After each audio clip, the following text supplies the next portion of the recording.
As a parent, मेरा एक बेटा है 17 का होने वाला है, नहीं होने वाला नहीं, हो गया है, 3 दिन पहले हो गया है, अब ये भी हुआ है। तो 17 की उम्र आप जानते हैं सबसे खतरनाक होती है। आप लोग भी लगभग उसके आसपास होंगे या अभी अभी उससे निकले होंगे। Most difficult age is just 16, 18, 19। इस उम्र में आपके हार्मोन्स इतना ज़्यादा जंप करते हैं कि मूड स्विंग्स बहुत ज़्यादा होते हैं। आपको अपने दोस्तों से बात करके इतना सुकून मिलता है, पेरेंट्स दुश्मन नज़र आते हैं इस उम्र में। पेरेंट्स कोई अच्छी बात भी कहें तो लगता है कि ये क्यों मनहूस लोग हमारे घर में रहते हैं, क्यों ऐसी खराब खराब बात बोलते हैं। They don't understand, they are outdated people, ऐसा मन में भाव आता है। सबको आता है, आपको आ रहा है तो पहली बार नहीं आ रहा है, आज से 30 साल के बाद आपके बच्चों को भी आएगा आपके बारे में, एकदम उतनी ही इंटेंसिटी से आएगा जितना आपको आता है। जितना आपको लगता है कि आपके पेरेंट्स बिल्कुल नहीं समझते, आपके बच्चे आपके बारे में यही सोचेंगे 30 साल बाद। ये एकदम इटर्नल ट्रुथ है जिसको आप रोक नहीं पाएंगे। So this is a normal thing. आप लोगों की एज में जो सबसे बड़ी चिंता मुझे होती है, जैसे मैं अपने बेटे से बात करता हूँ तो मैं तो एक बहुत ही खराब पेरेंट हूँ। खराब पेरेंट का मतलब मैं कभी कहता ही नहीं कि पढ़ो, कभी कहता ही नहीं कि टॉप करो, मैं कभी नहीं कहता। मैं सिर्फ ये कहता हूँ कि बेटा हर साल एक क्लास पास करते रहो, काफ़ी है। बस इतनी साउंड प्रिपरेशन मत करना कि मैं 8वीं क्लास 2 बार में करूँगा, ऐसा मत करना, एक ही बार में कर लो। और मैं कभी परसेंटेज पूछूंगा नहीं आपसे, मैं पूछता भी नहीं, हालांकि वो बता देता है, लेकिन मुझे उसमें इंटरेस्ट है नहीं। Whatever percentage he gets. And we also have a daughter, I mean I am not the biological father, she is a relatives daughter, so she lives with us. हम दोनों बच्चों से बोलते हैं कि हम कभी नहीं पूछेंगे परसेंटेज क्या है, ना हम पूछते हैं, ना हमारा इंटरेस्ट है। हमारा इंटरेस्ट केवल इस बात में है कि वो बेहतर ह्यूमन बींग्स बन जाए, क्योंकि मैंने ज़िंदगी को बहुत अच्छे से देखा है और मैं एक बहुत ही ख़राब स्टूडेंट रहा हूँ स्कूल में, बहुत बदमाश, शरारती, कम पढ़ने वाला। पर दिमाग इतना था कि 10 दिन 20 दिन पढ़ के अच्छे नंबर आ ही जाते थे। तो मेरा दिमाग कहता था कि जो काम 10 दिन का है उसके लिए साल क्यों ख़राब करूँ। तो जब 10 दिन में हो ही जाता है तो 10 दिन खराब करेंगे उसमें। और दूसरी बात, ओवर द ईयर्स मैंने ये सीखी है कि जो मैंने स्कूल में पढ़ा था उसमें से बहुत कम ज़िंदगी में काम आता है। मैंने ट्रिगोनोमेट्री पढ़ी, मेरी ज़िंदगी में कभी काम नहीं आई।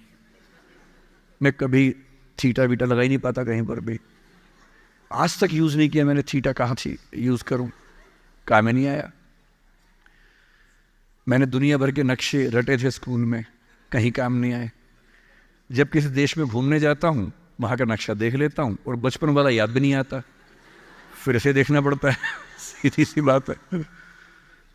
तो मैंने फील किया कि ज़्यादातर चीज़ें जो स्कूल में हम पढ़ते हैं, कॉलेज में पढ़ते हैं, वो जो नॉलेज है वो ज़िंदगी में बहुत काम नहीं आती। जब काम आता है वो और चीज़ें, मैं उस पर ज़्यादा बात करूँगा आपसे। लेकिन मेरी चिंता एज ए पेरेंट, और क्योंकि आप बच्चे उसी उम्र में हैं, मैं लगभग 50 साल का हूँ, तो आप मेरे लिए लगभग उसी रोल में हैं कि आप मेरे बच्चे जैसे हैं। क्योंकि जो बच्चे होते हैं ना, अपने पेरेंट्स से बड़ी नफरत करते हैं, दूसरों के पेरेंट्स की सुन लेते हैं बात। तो आप मेरी बात सुन लेंगे, अपने घर में नहीं सुनेंगे। जैसे मेरा बेटा मेरी बात नहीं सुनता है, वो शायद यहाँ सीएम साहब की बात सुन लेगा। तो दूसरों की बात सुनना आसान होता है, अपने पेरेंट्स की बात सुनना मुश्किल होता है। तो आप सुन रहे हैं इसलिए मैं सुना रहा हूँ आपको। तो जो कहानी मैं आपको सुनाना चाह रहा हूँ एक रियल कहानी है, और मेरी सबसे बड़ी चिंता अपने बच्चों को लेकर, आपको लेकर वही रहती है। मैं जब भी कोई कहानी सुनाता हूँ, नाम, जगह, वो सब बदल देता हूँ ताकि किसी की प्राइवेसी पर हमला ना हो। सबकी राइट टू प्राइवेसी है ना। एक बच्चा था जिसको मैं जानता हूँ, बचपन से जानता हूँ, बहुत ही ज़बरदस्त आर्टिस्टिक बच्चा, म्यूज़िक का उस्ताद। उसके घर में लगभग सब लोग म्यूज़िक के उस्ताद थे, इंस्ट्रूमेंटल म्यूज़िक, वोकल म्यूज़िक, हर चीज़ में अच्छा, पढ़ने में भी ठीक, बढ़िया। और जब हम स्कूल में थे, वो मेरी क्लास में तो नहीं था, थोड़ा सा अलग क्लास में था, पर स्कूल में बहुत पॉपुलर था, being into music. I was in debating, he was into music. और बाद में उसने हमारा स्कूल छोड़ भी दिया कुछ समय के बाद, फिर वो कहीं और चला गया, फिर हमारा मिलना नहीं हुआ। उस समय ना तो व्हाट्सएप था ना यूट्यूब था, तो बाद में मिलने का स्कोप भी नहीं रहता था। जो एक बार चला गया वो चला ही जाता था उस समय। अब तो बच्चे ज़िंदगी भर दोस्त रहते हैं। फिर जब मैं दिल्ली यूनिवर्सिटी में आ गया, ग्रेजुएशन कर चुका था, उसके बाद अचानक मुझे एक बचपन का दोस्त मिला जिसने मुझे एक इंटरेस्टिंग क्या डेवास्टेटिंग बात बताई। तो बात चल रही थी कि स्कूल के दोस्त कहाँ कहाँ हैं, क्या कर रहे हैं। तो बातों बातों में उसका जिक्र भी आया।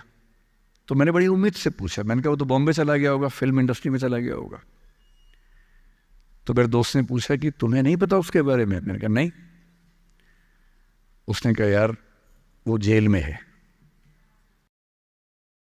And he was one of the most creative students of our school. मैंने कहा जेल में क्यों है? बोले सच में नहीं पता। मैंने कहा सच में नहीं पता मुझे। बोले वो ग्रेजुएशन करने के लिए जब गया तो पता नहीं क्या हुआ, उसकी थोड़ी संगति खराब हो गई। बैड कंपनी जिसको हम बोलते हैं, जो इस उम्र में अच्छी लगती है, वही वाली। तो कॉलेज लाइफ में थोड़ी बहुत बैड कंपनी सबकी होती ही है, हल्की फुल्की होती है, एक सामान्य बात है। अच्छा, बच्चा बच्चा ना रहे ये भी तो अच्छी बात नहीं है ना। थोड़ा बचपन तो जीना भी चाहिए, थोड़ा शरारतें करनी भी चाहिए।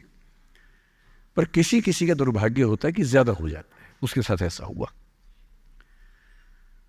उस सब प्रोसेस में उसको ड्रग्स की आदत लग गई। और ड्रग्स एक ऐसी चीज है, एडिक्शन ऐसी चीज है कि उसमें वन वे रास्ता होता है, टू वे नहीं होता है। आप जा सकते हैं, वापस नहीं आ सकते। मतलब 1000 लोग जाएंगे तो उनमें से एक आध वापस आएगा, वो भी इतने मुश्किलों से जो ऑलमोस्ट इम्पॉसिबल है। I have seen many such cases. Social welfare department से मेरे कई दोस्त ऑफिसर्स हैं, तो मैं उनसे जब पूछता हूँ बताते हैं, मैंने ऐसे लोगों को देखा है 10-10 साल से स्ट्रगल कर रहे हैं एडिक्शन से बाहर आने, कि नहीं आ पा रहे, खत्म हो गए हैं। उस बच्चे को ड्रग्स की आदत पड़ गई कॉलेज में जाके, पेरेंट्स को पता ही नहीं था। तो जब पेरेंट्स को भनक लगी तो उसको दबाव बनाया कि तुम घर आ जाओ। अब वो जिस कंपनी में था, दोस्तों वाली कंपनी में, वहाँ अब ड्रग्स बहुत महंगे होते थे, पैसे घर से बहुत कम आते थे, जितने पैसे एक मिडिल क्लास फैमिली दे सकती है। अब वो घर से ज़्यादा पैसे मांगने लगा, पैसे मिलते नहीं थे। उसको अपने ही घर के लोगों पर गुस्सा आने लगा। तो एक बार वो अपने घर आया हुआ था छुट्टियों में, और वहाँ भी वो कुछ कुछ करता रहता था। उसके पेरेंट्स ने उसको बहुत समझाया कि बेटा ऐसा मत करो। और एक दिन इस बात पे झगड़ा बढ़ गया। भाई आप पेरेंट्स की चिंता समझेंगे आज से 30 साल बाद, जब आपके बच्चे इस एज में होंगे ना, आपकी नानी मर जाएगी उस समय। नानी मरना एक मुहावरा है, इसका मतलब बहुत चिंता में रहेंगे उस समय आप। और उस दिन पता नहीं क्या हुआ, एक झगड़ा हुआ, क्योंकि जो एडिक्शन के शिकार हैं उनका दिमाग उनके कंट्रोल में नहीं होता है।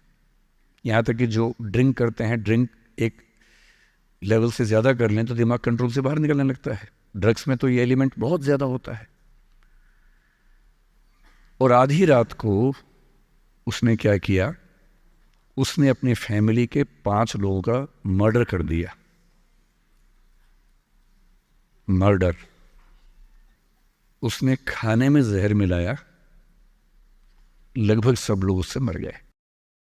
एक मेंबर नहीं मरा क्योंकि उसने खाना खाया नहीं उस दिन, तो उसको उसने अलग से मारा। और ये बात है जब उसकी उम्र लगभग 17-18 साल की थी, या 19 के आसपास रहा होगा। उसके बाद वो जेल गया। मुझे उसके बाद से पता ही नहीं कि क्या हुआ, फांसी हुई या उम्र कैद हुई या क्या हुआ, ना तो मुझे पता है, ना मैं इंटरेस्टेड हूँ जानने में। मैं उसका नाम हम सब जानता हूँ, एंड 1-2 क्लास स्कूल में ऐसी थी कि वो हम आसपास थे, जानते थे, पहचानते थे एक दूसरे को। मेरी सबसे बड़ी चिंता ये होती है बच्चों को लेकर कि किसी भी गलती से वो ड्रग्स में ना चले जाएं। आप सबसे रिक्वेस्ट कर रहा हूँ हाथ जोड़ के, कुछ भी कर लेना, ये मत करना।